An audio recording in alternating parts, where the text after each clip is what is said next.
Going back to, honestly, week 1, because with the fear bucket, love bucket, I kind of already did that anyways. Me and him had conversations, and like, when you have road rage, you sit there and it's like, okay, I could get mad at this person or let me have empathy, that kind of thing. I've dealt with that before, so week 4, I didn't really have to learn, if that makes sense. I had already been implementing it, but going back to the week 1 thing, that's when it clicked for me. Truly the gratitude and realizing, and kind of week 2, realizing that I can have control over my brain, that's when it clicked. And I always joke with him, I was like, I'm healed after week 2, but like truly those 2 things, still to this day, I do them because I'm not on medication anymore. I literally have control over myself completely. It was very, very instant that it clicked.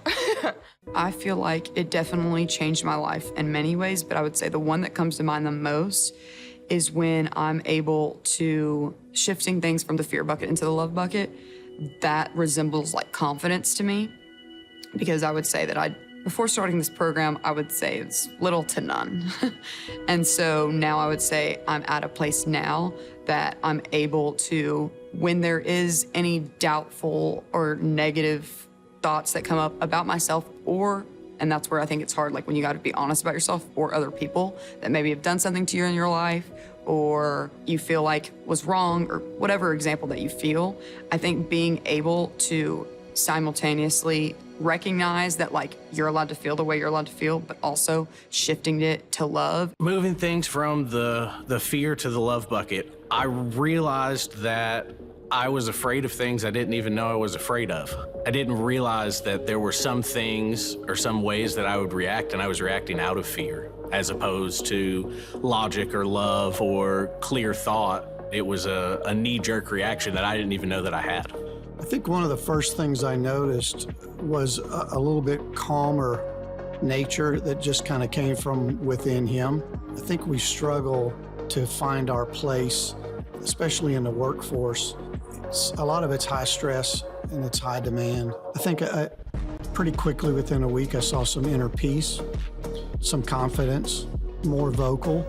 And I think that happens when you get some confidence in knowing that, you know, where we are in life is okay. We don't have to have all the answers. I've struggled with that, and I know a lot of people do, about feeling acceptance or not good enough to be in the surroundings you're in. And I think pretty quickly I saw that a marked change in his confidence level.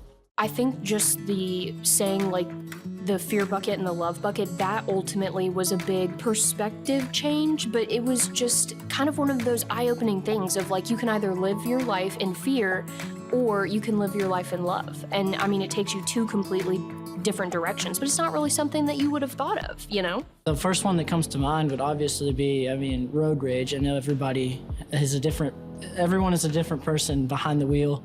People are so different as it would be, walking down the street with somebody as they are in their car. It's very, very 2 different situations. And now that has changed my life forever. I used to have a big problem with road rage, and just like little things would tick me off. And especially in Nashville, this program and him teaching me that the forgiveness too, the immediate forgiveness and immediate shifting thoughts from the fear to the love bucket, that has helped. It's impacted me a lot, and that changed my life. I no longer struggle with road rage.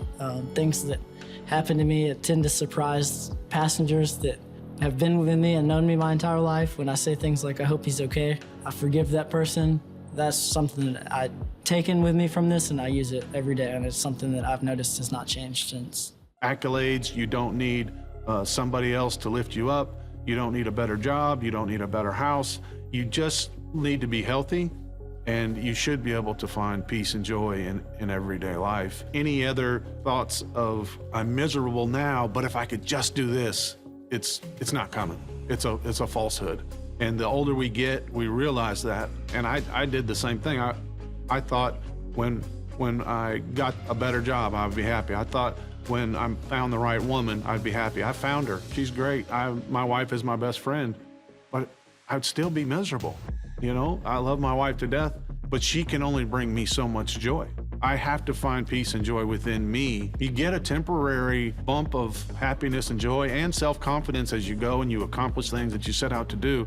But ultimately, you're going to end back up in misery because you're still dealing with the negative thoughts in your head that are coming from when you were a childhood that said you were ugly, unworthy, unlovable, stupid. All of that stuff happened in the present moment that you programmed your subconscious mind unknowingly, but you programmed it to say all these horrible things about yourself. So now you're stuck with all these horrible feelings that just keep coming up and keep coming up and keep coming until we go back and unload that burden. It's going to chase us forever.